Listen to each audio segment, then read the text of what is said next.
A customer tried to get me fired with a fake complaint, so I pulled the security footage and got her banned from every store in the district. My name is Evan Brooks, 27 years old, working as an assistant manager at a retail electronics store in Phoenix. I'm not the kind of guy who causes problems. I don't yell, I don't argue, and I definitely don't enjoy confrontation. But there's a special type of person in the world who can drag conflict out of thin air. Someone who walks around believing the universe owes them a personal apology. Someone like Karen Whitmore. Karen wasn't just any difficult customer. She was a local menace. The kind of woman who walked into a store and every employee quietly scattered like roaches when the lights came on. She complained about everything. The music being too loud, the AC being too cold, the floor tiles being too shiny. She once demanded we refund her a phone she bought 4 years earlier because it vibrated too aggressively. But the day she went after me personally, that was the day she picked the wrong guy. It happened on a Thursday afternoon, slow day, barely any customers. I was stocking wireless earbuds when she stormed in like she owned the building. Her sunglasses were huge, her purse was bigger, and she marched straight toward me like she'd been rehearsing her anger in the parking lot. "You," she snapped, pointing at me as if she were selecting a gladiator to fight. "You sold me a defective laptop last week." I didn't even work that shift. I politely told her, "Ma'am, I can help you, but I wasn't here that day." She glared at me like I had personally offended her ancestors. "Well, you look like the kind of person who'd mess it up anyway," she said. Normally, I'd let the insult slide, but that day, I'd had enough. I asked her what the problem was, and she launched into a dramatic rant about how the laptop malfunctioned and destroyed her life. She slammed the device onto the counter so hard the keys rattled. When I opened it, I saw the issue instantly. She spilled coffee inside it. So much coffee, the motherboard looked like it went scuba diving.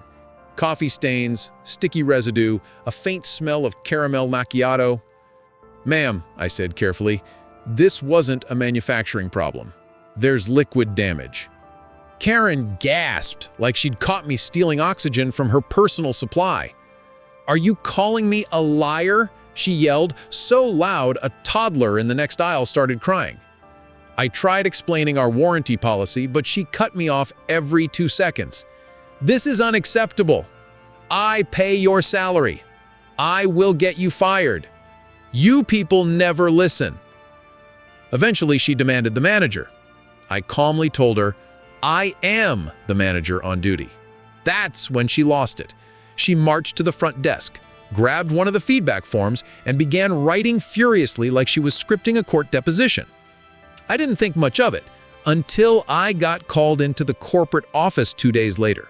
Karen had filed a formal complaint claiming I discriminated against her, I refused service, I threatened her, and, my favorite, I sabotaged her laptop.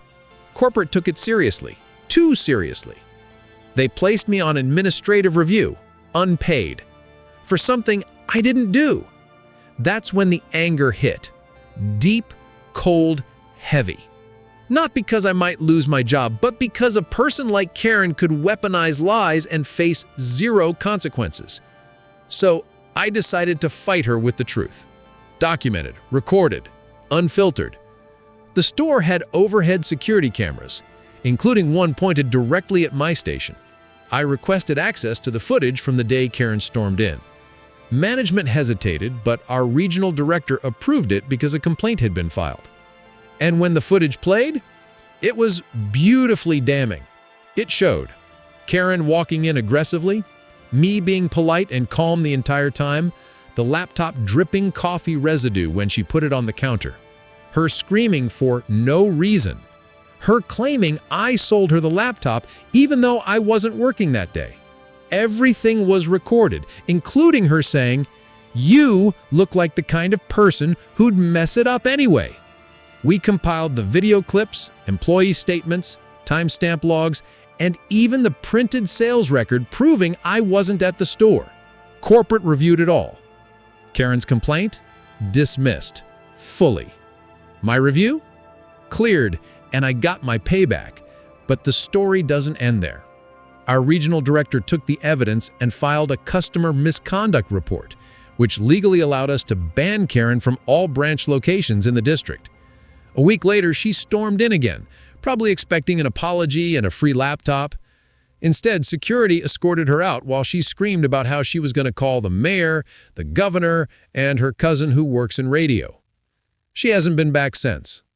The best part, corporate issued me a commendation for professional conduct under extreme harassment.